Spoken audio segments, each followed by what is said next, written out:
Madam जी, इतने सारे पैसे? ये पैसा नहीं, रुपया है।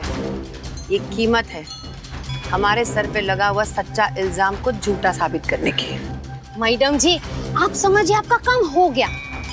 इतने सारे रुपए के लिए सारा इल्जाम हम अपने सर पर ले लें? नहीं नरेंद्रानी, हमारे सर पे जो इल्जाम लगा है एक बार हट जाएगा ना, बदले में अम्मा जी से माफी दिलवाने की गारंटी हमारी। अम्मा, हमका माफ कर दो। पहले हमारा पैर छोड़ो। नहीं, हम पैर नहीं छोड़ेंगे। आपका पैर छोड़ेंगे तो हम कहाँ जाएंगे बताइए? अम्मा, हमका पैसा की बहुत जरूरत थी, इसीलिए इतना बड़ा गलती हो गया। हमको तो ना नरक में भी जगह नहीं मिलेगी, लेकिन आप तो हमारी अम्मा हो ना। हाँ ठीक है, चल पहले पैर छोड़ो, दूर हटो। दीदी, आप क्या कहना चाह रही हैं? आराम से बताइए।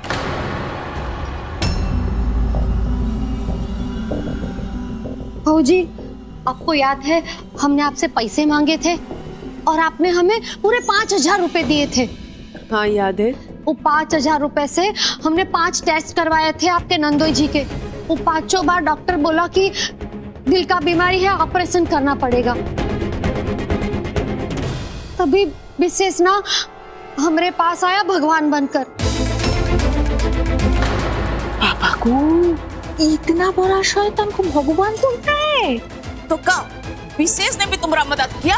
हाँ, वो फौरन ना अस्पताल में गया और पूरा अपने पॉकेट से पैसा भर दिया और बोला कि हमने तुम्हारे पति की जान बचाने के लिए 3 लाख रुपए भरे हैं, तो अब हम बोलेंगे वो तुमको करना पड़ेगा। इसीलिए हमका उनको हाँ बोलना पड़ा। अरे किस बात के लिए हाँ बोलना पड़ा? हमारी बेगुनाह मैडम जी को फंसाने के लिए। उसने ना उसके पहले ही वर्मा जी और गुप्ता जी को अपने साथ कर लिया था। हम भी हाँ बोलने के बाद उनकी टीम में आ गए।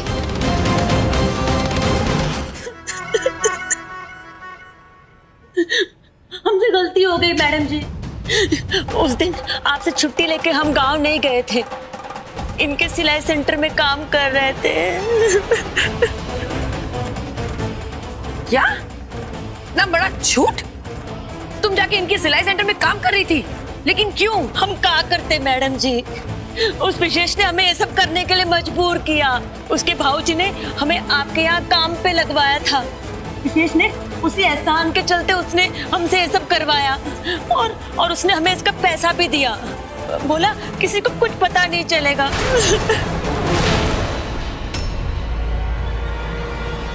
मैडम जी, हमें माफ कर दीजिए, हम उस बेईमान के झांसे में आ गए। इतनी बड़ी आस्तीन की सांप निकली तुम। दिल तो करता लात मार के घर से बाहर निकाल दो। मैडम जी, हमें मत निकालिए, ये घर छोड़ना ना पड़े इसीलिए हमने इतना बड़ा पाप कर दिया। चलिए मान लेते हैं कि ये भी सच है, लेकिन आपके लकी विकी ने जो हमारे साथ कॉलेज में बदतमीजी की थी, क्या उसमें भी कोई साजिश थी? वो शालू, डैड ने हमें बताया था कि जो विशेष का रिश्ता तुम्हारे लेकर तुम्हारे घर आए थे वो तुमने रिजेक्ट कर दिया, क्योंकि तुम लोग डैड को लाइक नहीं करते थे। और ये बात मुझे और विकी को बहुत बुरी लगी थी, क्योंकि हम दोनों ये समझते थे कि तुम ये सब कुछ ना जानबूझकर डैड के इंसल्ट के लिए कर रही हो, तो बस बदला लेने के लिए। लेकिन शालू, हम लोग तुम्हें नहीं पहचानते थे। वो तो विशेष के दोस्त के थ्रू हमें पता चला कि तुम हमारे डैड की दूसरी वाइफ की